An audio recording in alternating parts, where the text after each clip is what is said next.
जाने के बाद में दापर युग में पतन हो गया था। शास्त्र में लिखा है। त्रेता युग में रामचंद्र भगवान आए थे। हम जानते हैं कि दो बेटे लव और कुश। रामचंद्र भगवान जब जल समाधि ली उसके बाद में भी वो नाम का पतन हुआ। लेकिन जब ठाकुर जी आए थे, মানে যখন ঠাকুর অনুকূল চন্দ্র আসেন, ঠাকুর দেহ রাখার আগে অনেক ভক্তরা শুনছিলেন, ঠাকুর আপনি চলে গেলে আমরা বাঁচবো কি করে, আপনি চলে গেলে আমরা বাঁচবো কি করে। এই নতুন কিছু না, এই কথা সেই সত্যযুগ ত্রেতা যুগে হয়েছিল। ওই বলছে না, হে নারায়ণ তুমি চলে গেলে আমরা কিভাবে বাঁচবো। ওই তখন নারায়ণ ভগবান বলে, অনেক দিন পরে, অনেক বছর পরে আমার ইন্তজার করিস, মেয়ের অপেক্ষা কর না। দাপর যুগ আসবে, তখন দশদার গর্ভে আমি সেই শ্রীকৃষ্ণ আসবো, ওই নারায়ণের রূপ। অনেকে প্রশ্ন করে না যে কৃষ্ণ আর নারায়ণে কি ফারাক, তো একই। আমরা নারায়ণ পুজো করলে সেখানে বাসুদেবা গোবিন্দায় নাম সব বলি, এটা ওটা সব বলি না আমরা। ওই তেমনই কথা। ठाकुर के ठाकुर जी को सवाल किए थे, ठाकुर जी हम जिंदा कैसे रहेंगे, आप चले जाओगे तो। घबराओ नहीं, घबरास ना, मैं जाने के बाद मैं मेरे वंशज के अंदर जीवंत रहूंगा। আমি যদি চলে যাই এই শরীর নিয়ে তো থাকবো না আমি। এই ভগবান সে ঈশ্বর আল্লাহ যাই বলেন না কেন, শরীর নিয়ে আসলে এই শরীর নষ্ট হবেই হবেই হবে। पंचतत्व शरीर माड़ीते मिशे जाबे, कि आपनी कि आमी। तो बोले ना सिकंदर भी आए थे, कलंदर भी आए थे, ना कोई रहा है ना कोई रहेगा। সবাই ওই सिकंदर विश्व विजेता सम्राट ताको मृत्युवरण करते हुए थे। सिकंदर भी आए थे ना दुनिया को जीतने के लिए, भारत में प्रवेश करते ही पंजाब में उनकी मौत हो गई। उनका विश्व विजय करने का सपना अधूरा रह गया। সত্যি কি না জিনিসগুলো। আসলে আমরা কিচ্ছু না, আমাদের জন্ম শুধু ঈশ্বর সেবা করার জন্য। সৎভাবে থাকবেন, ভালোভাবে থাকবেন, ধার্মিকভাবে থাকবেন, তবে জীবনটা উপভোগ করতে পারবেন। বলেন কে সুখে পৃথিবীতে। আজ দেখ রে কি আমেরিকা में आग, ঘরে টিভি আসে না, টিভি খুলে দেখবেন এই বিশ্ব ব্রহ্মাণ্ডের সব থেকে বড় আগুন লেগেছে আমেরিকায়। এই পৃথিবীর সব থেকে বড় দেশ আমেরিকা, সৈন্য শক্তি অর্থ কড়ি কিচ্ছু কমি নেই। আমাদের মতো লক্ষ লক্ষ মানুষকে কোটি কোটি বার কিনে বিক্রি করতে পারে। সে আমেরিকার নাজেহাল। ক্যালিফোর্নিয়া শহরে আগুন লেগেছে, আপনারা চাষবাস করেন, জমি জায়গা আছে, তা আপনাদের ছোট্ট একটা কথা বলি আমি। 40,000 একর, 1 একর 2 একর 3 একর বলি না, আমার 5 একর জমি আছে, আমার 10 একর জলের জমি আছে বলি না। 40,000 একর সেখানে আগুন লেগেছে, জঙ্গল পুরো সাফ হয়ে গেছে, সোহা। আমরা যোগ্য করি না সোহা। 40,000 एकड़ जमीते आगुन लगे पूरा सुहा हो गए। 40,000 एकड़ जमीन में आग लग के पूरा सुहा हो गया। वही अमेरिका हदबल है। अमेरिका में पानी खत्म हो गया, चारों ओर समंदर है। हम लोग हिंदी में गाना बोलते हैं ना, पानी में रह के मीन प्यासी, जलेर मध्य থেকে মাছেরও পিপাসা লাগে। দেখেন ভগবানের সৃষ্টি কি জগৎটা। মাছ থাকে জলের ভিতরে, মাছের আবার কেন লাগবে পিপাসা। এদিক মহা কবিরা বলছেন পানি মে রহে কে মিন পিয়াসি, মিন মানে মাছ। জলের মধ্যে সারা জীবন থেকে জলের মধ্যে জন্মগ্রহণ করে, জলের ভিতরে মৃত্যুকে বরণ করে, তবু সত্ত্বেও মাছেরও পিপাসা লাগে। মাছের পিপাসা লাগলে সেও জল না পায় মারা যায়। আমি বলছি না, বিজ্ঞানীরা বলে, ডাক্তাররা বলে যে মাছ ধরি না জল থেকে, বলে কি এই মাছটার শরীরে জল কম ছিল তো মারা গেছে।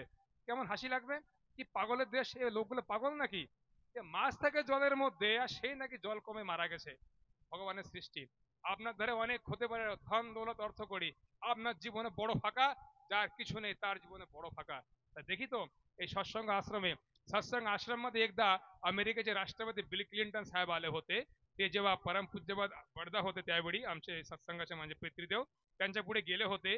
तर आमचे जे सत्संगचे बडदा पितृदेव त्यांनी विचारले, तुमच्या सोबत मोठे मोठे बॉडीगार्ड हे सगळे कोण आहेत, तुम्हारे साथ में बड़े बड़े बॉडीगार्ड कौन है।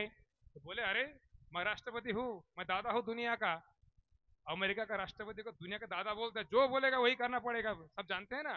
अमेरिका माने कि पृथ्वी दादा, पृथ्वी डन, আর সেখানে রাষ্ট্রপতি বলছে এই মোটা মোটা পালোয়ানগুলো আমার বডিগার্ড, একটা যদি গুলিও মারে না আমাকে, গুলি আমার কাছে লাগবে না, ওদের লাগবে। আর সেখানে বড়দা কি বলছেন, क्या बोल रहे सीसी बड़दा, इष्टविधि करो, सतनाम मनन करो, कोई गोली मारेगा ठाकुर जी आगे बीच में तुम्हारा गोली रोक लेगा। ये सत्संग की महिमा। यही कथा सुना मात्र, ये बात सुनते ही वो बिल क्लिंटन तुरंत नीचे बैठ गए मिट्टी में, बड़दा के सामने। बॉडीगार्ड साइड में हो गए, उनको चेयर दिए बैठने के लिए। और अमेरिका राष्ट्रपति बिल क्लिंटन কত বড় ব্যক্তি পৃথিবীর, যার সিকিউরিটিতে কমসে কম যখন তিনি বিদেশে বেরোন 1 লক্ষ সিকিউরিটি গার্ড থাকে ওনার সঙ্গে, চিন্তা করতে পারেন। আমেরিকা রাষ্ট্রপতি যখন বেরোয় পৃথিবীতে কোথাও, 1 লক্ষ সিকিউরিটি গার্ড তার সঙ্গে থাকে, হাইফাই সিকিউরিটি। যে হোটেলে থাকে এখানে মানুষ ওখানে জানবেন, ওখানে ওখানে জানবেন, এত সিকিউরিটি। আর সে ওই মাটিতে বসে পড়লো। বললাম না সকালে, বিশ্বাসে মিলায় বসতে তর্কে বহু দূরে, কত কত কথা আছে এইগুলো। তাই ঠাকুরের কথা বলতে গেলে আমরা দিশেহারা হয়ে যায়। ওই বলে না, বোঝে প্রাণ বোঝে যার। আর একটা কথা বলি, মানে আমরা হাজার এই হরে কৃষ্ণ বা এই জয় গুরু অনুকূল ঠাকুরের নাম করি না কেন, মানুষ সবসময় কি মনে করে এরা ওই মত ওরা এই মত। এটা একদম ভুল কথা। মত সব একই। একটা কথা বলি, সুন্দর একটা কথা বলতে হবে, তত্ত্ব কথা। এ না বলে আপনারা বুঝবেন না অনুকূল ঠাকুর বা কে, হরি ঠাকুর বা কে, শ্রীকৃষ্ণ ভগবান বা কে, আর এই রাম শ্যাম যদুমধু বা কে। দেখেন, এক দম্পতির গরম লাগে খুব, এক দম্পতির গরমকালে খুব গরম লাগে, এই আমাশা পাতলা পায়খানা এই খুব গরম লাগে। পাশের একটা ছেলে বলছে কি, বৌদি আমি সুন্দর এক ডাব্বা ঘি এনেছি, দাদাকে ঘি খাইয়ে দাও। টাটকা গায়ের ঘি। গরমকালে গরম লাগে নাজেহাল, মরে কি বাঁচে সে অবস্থা, পাতলা পায়খানা আমাশা। আর সে অবস্থা একটা যুবক বলছে কি, বৌদি আমি না দিল্লি থেকে 1 কিলো ঘি নিয়েছি, এই আপনার গায়ের ঘি, খাইয়ে দেন। তা বলেন, সে অবস্থা যদি ঘি খাওয়ান কি অবস্থা হবে লোকটার? একে তো মরা অবস্থা, আরো মৃত্যুর দিকে অগ্রসর হবে, বাঁচবে না। এখন একটু পরে আরেকটা যুবক ছেলে বলছে কি, বৌদি আমি সুন্দর ঠান্ডা ঘোল এনেছি। মাঠা বলে না হিন্দিতে, ঘোল। আমি সুন্দর ঠান্ডা ঘোল এনেছি। এখন বৌদিমণি খুশি হয়ে আনন্দিত হয়ে সে ঘোলটা সে দাদাকে খাইয়ে দিল। দাদার শরীরে আধা ঘন্টায় ঠান্ডা হয়ে গেল। এখন যদি আমি বলি, ধরেন সে ঘি দেয়া সে মূর্খটা আমি ছিলাম, বৌদি ঘি খাও দাদা রে, পাতলা পায়খানা সেরে যাবে, তাই সেই মূর্খটা আমি। আমি যদি বৌদিকে বলি, কি বৌদি কি পাগল মানুষ তুমি, সে মাঠা খাওয়াও ঘোল খাওয়ানো আর ঘি খাওয়ানো ফারাকটা কি? সব তো এক গায়ে থেকে বেরোয়। দেখেন কথাগুলো চিন্তা করেন। ও গায়ের বান টানলে সব দুধ বেরোয়, সে দুধ থেকে সব তৈরি করা। এই ঘি, মাঠা, এই শ্রীখণ্ড, মাখন, ছানাভোগ, তো একটা খাইলে তো হয়ে যায়। কথা বুঝলেন? এক গায়ে এক বসুমাতা, এক গোমাতা, তার বান টেনে আমরা দুধ প্রাপ্ত করি। সে দুধ থেকে ঘোল, ঘোলের গুণ ঠান্ডা, সেই ঘোল থেকে আবার ঘি, ঘির গুণ গরম। তাই এই যুগটা অনুকূল চন্দ্র যুগ। আমি অনুকূল ঠাকুর দীক্ষা নিয়েছি মানে আমি হরিচন্দ্র ঠাকুরকে মানি না তা না, তাকে নাম মানলে আমি মহাপাপী। আমি ভগবান শ্রীকৃষ্ণকে মানি না তা না, তাকে নাম মানলে আমি মহাপাপী। ঠাকুর বলেছেন সৎসঙ্গী কারা? তুমি যদি সৎসঙ্গ দীক্ষা নিয়ে থাকো, আমার ভিতরে সে ভূত মহেশ্বর ভাব দেখে থাকো, ওই জন্মাষ্টমীতে যেতে হবে, নইলে তুমি সৎসঙ্গী নও। ওই যে দোল করে না হোলি, হোলির সময় যে আমরা হরে কৃষ্ণ গ্রামে প্রভাত ফেরি করি, ঠাকুরে বলা আছে সৎসঙ্গের তত্ত্বকথা অনেক ডিপ। এই 2-5 মিনিটে এসব কিছু বুঝবেন না, তা আমরা একটু একটু সময় বের করে বলার চেষ্টা করি। তাই ঠাকুর অনুকূল চন্দ্র কলিকালে শ্রীকৃষ্ণ, আপনার গৌরাঙ্গ মহাপ্রভুকে মানেন। নাম যোগের পরের দিন এখানে দেখেন এই কি বলে পদাবলী কীর্তনে, বড় বড় পদ কীর্তন, নৌকা বিলাস পালা, শোনেন তো কি বলছে গৌরাঙ্গ মহাপ্রভু? আমরা তো শুনি কলিতে গৌরাঙ্গ মহাপ্রভুর নাম। আর তার একনিষ্ঠ ভক্ত কি বলছে এই নাম, সে কি বলছে তার ভক্তকে, এই নাম নয় রে নিতাই, হ্যাঁ এই নাম নয় রে নিতাই, এই নাম নয়, আরো আরেক নাম আছে, আমাকে নিয়ে যাবে সেই নামের কাছে, তাই আমাকে আরো 2 বার আসতে হবে, 2 বার আসতে হবে।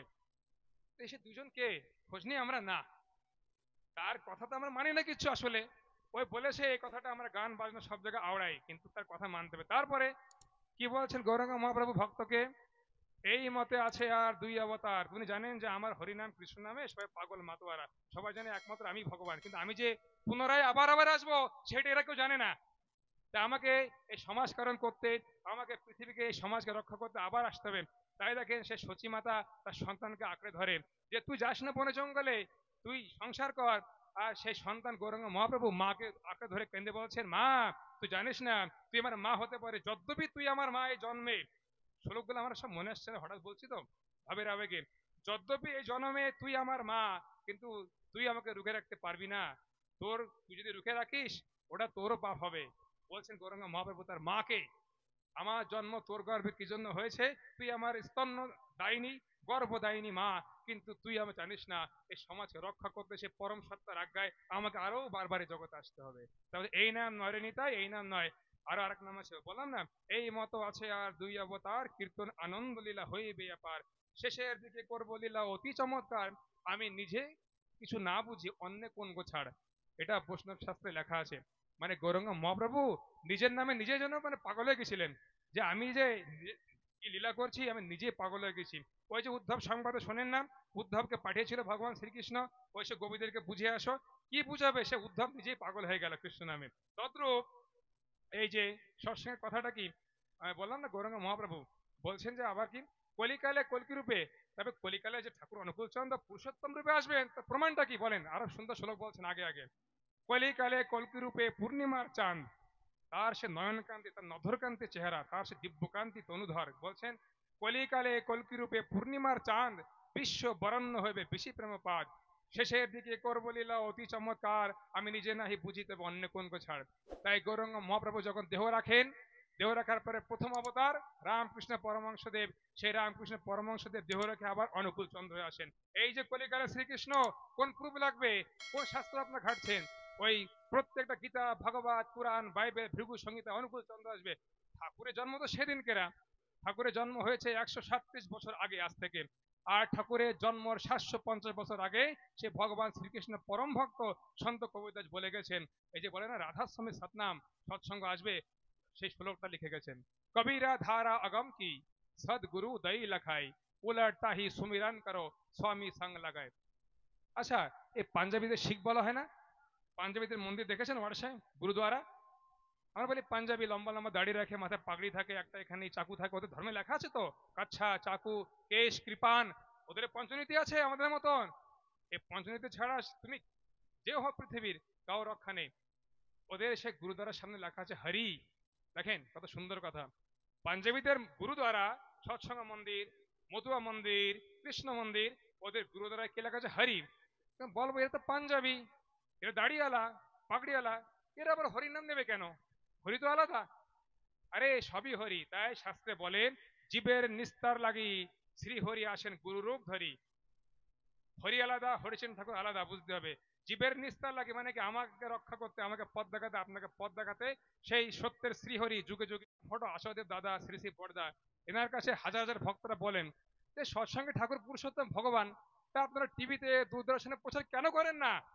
এতগুলো চ্যানেল টিভিতে ভাগবত কথা, এই এই আপনার কি বলে বিভিন্ন মত সম্প্রদায়ের এত প্রচার হয়, আপনার কেন দেন না দয়া করে? ভারত সরকার বলে যে সৎসঙ্গের একটা চ্যানেল শুরু করো, ঠাকুরের প্রচার করো, কিন্তু আমাদের এই সৎসঙ্গ নিজের প্রচার করা একদম মানে কি বলে রাজি না একটুও। তাই সৎসঙ্গ কি বলে, তোমরা একটা রসগোল্লা ফেলে দাও, পিঁপড়েকে নিমন্ত্রণ করতে হয়, রসগোল্লা যেখানে ফেলবে সেখানে পিঁপড়ে জমা হবে, যেখানে চিনি ফেলবা, যেখানে বাতাসে তুমি ছুঁড়ে ফেলবা, সেখানে পিঁপড়ে আপনি আর জমা হবে। আমাদের সৎসঙ্গ তত্ত্ব এই। এই যে চিল্লা প্রসানা বলে না, আমরা এই যে বাংলা হিন্দি ফিল্ম দেখি, এই দেখি না টকিজে, ফিল্মের নামটা কি, मैंने तुमको प्यार किया, হিরোর নাম অমুক, হিরোইনের নাম অমুক। আরে দেখলে তো হয়ে যায়। 300 টাকা 400 টাকা খরচা করে 3 ঘন্টা বসে কি দাম, কি বলে কথা। শুধু উপর উপর দেখে ট্রেলার দেখে সব বুঝলে আর টিকিট আমরা খরচা করতাম না। ওই পিকচারের ভিতরে ঢোকা লাগবে। আর ভিতরে ঢোকা মানে কি, টিকিট কাটো, ওই গেটে দেখাও, আধা টিকিট ফেড়ে ও রাখবে, আধা তোমার পকেটে দেবে, তুমি ভিতরে ঢোকো, 3 ঘন্টা বসো, পিকচার দেখো, মাল মশলা দেখো, বোঝো, তারপরে জানতে পারবে সেই পিকচারটা কি। তদ্রূপ এই ঠাকুর ভগবান জানতে গেলে দীক্ষা ছাড়া কোনো পথ নেই।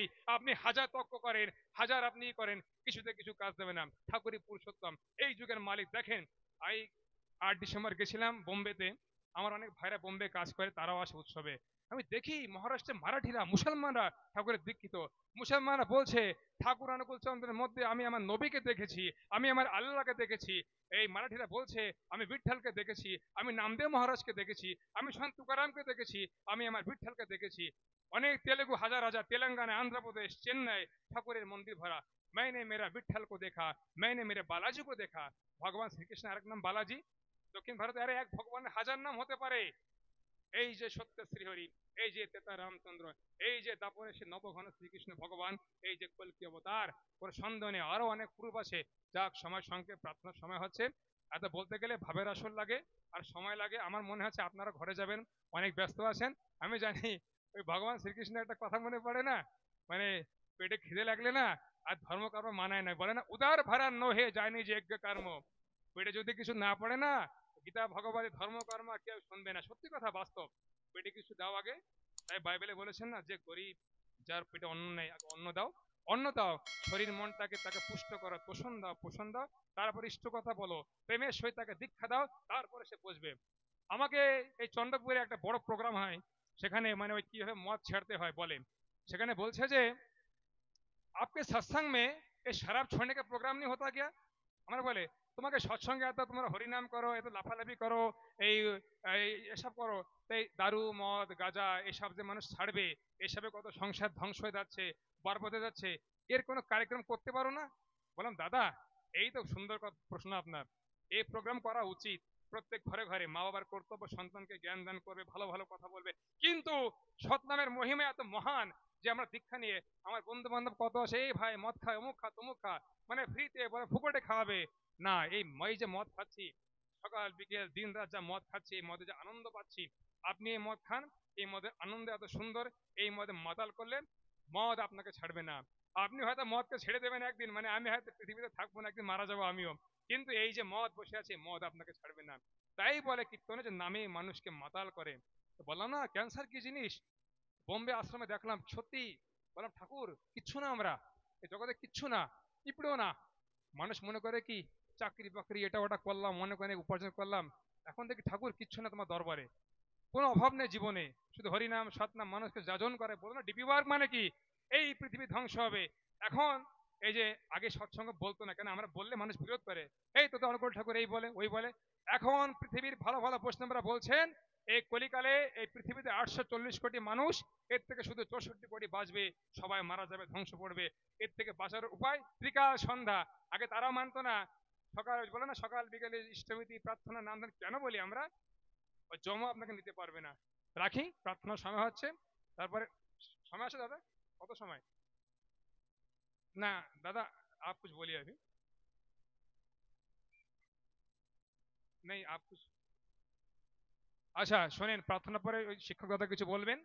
তো বললাম এই সৎসঙ্গ জানতে গেলে শোনেন, ঠাকুর অনুকূল চন্দ্র পুরুষোত্তম, তার জ্যেষ্ঠ পুত্র পরম পূজ্য বা শ্রী শ্রী বড়দা, বড়দাকে বলা হয় শ্রী শ্রী পিতৃদেব। তার জ্যেষ্ঠ পুত্র পরম পূজ্য বা শ্রী শ্রী আচার্যদেব দাদা, তিনি এখন গত হয়ে গেছেন। তার জ্যেষ্ঠ পুত্র পরম পূজ্য বা শ্রী শ্রী দাদা বর্তমানে, ওনার আসল নাম পরম পূজ্যবাদ শ্রী শ্রী অর্কদ্যুতি চক্রবর্তী। তারপরে ওনার জ্যেষ্ঠ পুত্র হবেন পরম পূজ্য অবিন্দ দাদা। নাম বলছেন গুরু পরম্পরা। কলিকালে ভগবান আসবে সন্তের পেটে, দেখেন কত সুন্দর কথা। সব যুগে তো একটা মার পেটে জন্মগ্রহণ করে, কলিকালে সে শ্রীহরি বা সেই শ্রী বিষ্ণু বলেন বা সেই শ্রী নারায়ণ বলেন, সেই ভগবান কলিকালে সন্তের মাধ্যম দিয়ে লীলা করবে। ওরা সন্ত মত সব এক ঠেরায়, লীলায় লেখা আছে। মানে সন্ত কবিতা সে দোহাগুলো পড়লে অনুকূল ঠাকুর বাকি ভগবান শ্রীকৃষ্ণ বাকি সব বলা আছে, রাধার সময় সৎনাম বাকি। তাই সন্ত কবির ঠাকুরের থেকে 750 বছর আগে জন্ম। তারপরে পাঞ্জাবিদের সন্ত গুরু নানক দেব, তার জন্ম ঠাকুরের থেকে 450 বছর আগে। চিন্তা করতে পারেন 500 বছর মানেটা কি, 450 500 বছর আগে সেই সন্ত গুরু নানক দেবের জন্ম। পাঞ্জাবিদের যে গুরু, সে বলেছে রাধার সময় আর একবার আসবে। রাধার সময় লীলা কিছু হয়নি, এখনো আসেনি, রাধার সময় আর একবার আসবে, বাপ আর বেটা মিলে লীলা করবে। তাই ঠাকুরের পর্দা বাপ বেটা, হ্যাঁ, রাম আর লক্ষণ, হনুমান আর রামচন্দ্র, ভক্ত ভগবান, ভক্ত ভগবান অপূর্ব মিলন। এবার পিতা পুত্র লীলা করবে, দেখেন ঠাকুর আর বর্দা, বর্দা তার জ্যেষ্ঠ পুত্র, তার জ্যেষ্ঠ পুত্র বাবাইদা, বাবাদার অবিন্দা, কি লীলা কি। ছোট্ট মেয়ে, মেয়ে বড় হয়ে গেছে, মা বাবা বলছে বিয়ে কর বিয়ে কর বিয়ে কর, মেয়ে কোনোতে রাজি না বিয়ে করতে। মেয়ে বলছে আমি বিয়ে এখন করবো না। মেয়ের বাবা, মেয়ের মা, মেয়ের মামা, মেয়ের মামি, সে মেয়ের জ্যাঠা জেঠু জেঠিমা সবাই দেওঘরে যায়, যে বলছেন আচার্যদেবকে যে মানে দাদা আমার মেয়েটা না বিয়ে করতে চাচ্ছে না, এত সুন্দর ছেলে পেয়েছি, চাকরি বাকরি হলে সরকারি চাকরি, ক্লাস ওয়ান অফিসার, আমার মেয়েটা খুব শিক্ষিতা, মেয়েকে অনেক আমি শিক্ষা দিয়েছি, আপনি একটু দয়া করে বলুন না আমার মেয়েটা বিয়ে করতে চাচ্ছে না।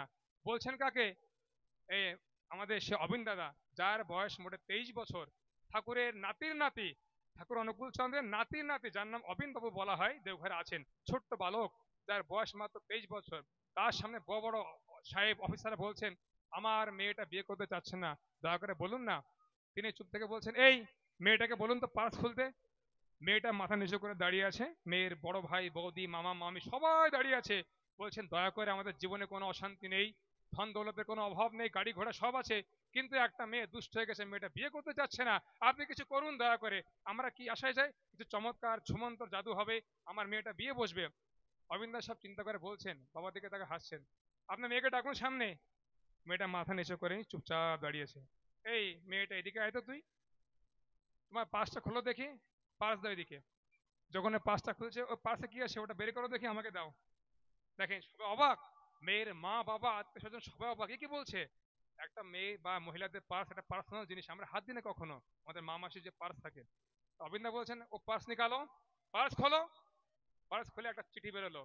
অবিন্দা বলছেন ও মশাই, বিয়ালার মেয়েকে কয়বার বিয়ে দেবেন আপনি, মা বাবার পাতলা মাটি নেই, আমরা কিসে আমার মেয়েটা বিয়ে যেন করে, মা তুমি একটু বলো, বাবা একটু বলো, তোমার কথা শুনবে সবাই। বলছেন ও মশাই, বিয়েওয়ালা মেয়েরে কয়বার বিয়ে দেবা, মেয়ের মেয়েকে বিয়ে কয়বার দেবে, বলছে আমার মেয়ে তো বিয়ে হয় নাই। এই পাস খুলতো এখন, পাসটা করে এই দেখেন আপনার যে মেয়ে কয় মাস আগে কোর্ট ম্যারেজ করে ঘরে বসে আছেন, আর ঠাকুরের নাতির নাতি ছোট্ট বালক বসে আছে দেওঘরে, আর হাজার হাজার কিলোমিটার দূরে এসে মেয়েটা লাভ ম্যারেজ করেছে কোর্টে। তিনি কি করে জানেন? ঠাকুরকে, পুরুষোত্তম, বিশ্ব ব্রহ্মাণ্ডের সৃষ্টি স্থিতির মালিক, সৃষ্টি স্থিতি বিনাশ লয় যার ইশারায়, যার অঙ্গুলি হেলনে হয়, তিনি সে পুরুষোত্তম। তার বংশজের মধ্যে আমি জীবন্ত হয়ে থাকবো। ঠাকুর সেই কালে বলেছিলেন। আজ তাই আমার কেন যাই দেওঘরে, এই দুঃখ বেদনা জ্বালা অমুক তমুক, আমি গ্রামে আসি। অনেকে বলে ছোট কথা, বিয়ে কবে করবি, প্রথমে বিয়ে কবে? আরে আমার বিয়ে ঠাকুরের সঙ্গে হয়ে গেছে। আমি দেওঘরে গেছিলাম, বলছেন ঘাবড়াস না, জাতির বিয়ে করিস।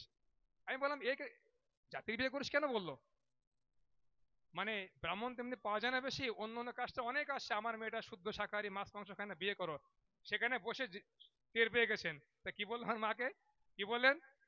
মা, ঘাবড়াবেন না, ছেলেদের বিয়ে হবে, খুব ভালো হবে। জীবনে একটু কম বেশি থাকে সবাইয়ের, একটু আগে হয় একটু পিছে হয়, কিন্তু ঘাবড়াবেন না। আর জাতির বিয়ে করবেন। সেই আমাদের যে পরম পূজ্যপাদ দাদা, এই যে আসনে বসে আছেন, দিব্যকান্তি সুপুরুষ, তার অঙ্গকান্তি থেকে এমন সে দিব্য জ্যোতি, ব্রহ্মজ্যোতি, সে ব্রহ্ম সৌরভ যেমন নির্গত হয়, তাকে দেখলে না নয়ন জুড়ায় না, প্রাণ ভরে যায়। মানে জন্ম জন্মান্তর যেন আমরা তার সঁপে দিই আমাদের জীবনটা, মনে হয় কি তিনি আমার স্বামী, আমি তার মানে স্ত্রী, এরকম মনে হয়। তিনি জীবন সময়, আমি কিচ্ছু না। এই যে সেবা, ভক্ত ভগবান, এই মানে যদি এইভাবে চলতে পারি, এই রোগ শোক কিচ্ছু না। তো তোমায় বুঝলে তো, ঠাকুর ছাড়া কিছু না, রোগ শোক কিচ্ছু না। একবার চলো, বললাম না, আমি শুনেছি চন্দ্রপুর থেকে তোমার শরীর খারাপ, অনেক কিছু। আমার অনেক প্রার্থনা করছে, যেভাবে হোক যেমন হোক তুমি সঁপে দাও তোমার জীবনকে। मेरा जीवन मेरा यौवन सब प्रभु के लिए है, कुछ भी नहीं है। मेरी माता के लिए भी नहीं है, अभी पिता के लिए नहीं, पहले प्रभु के लिए। अभी माता पिता तो है, हम तो परम पिता के चरणों में आपके जो परिवार है, माता पिता, सबकी सर्वांगीण मंगल प्रार्थना करते हैं। फिर मैं सबकी मंगल प्रार्थना करते हुए मेरे शब्द को विराम देता हूँ। যখন আবার সময় পাবো গ্রামে আসবো।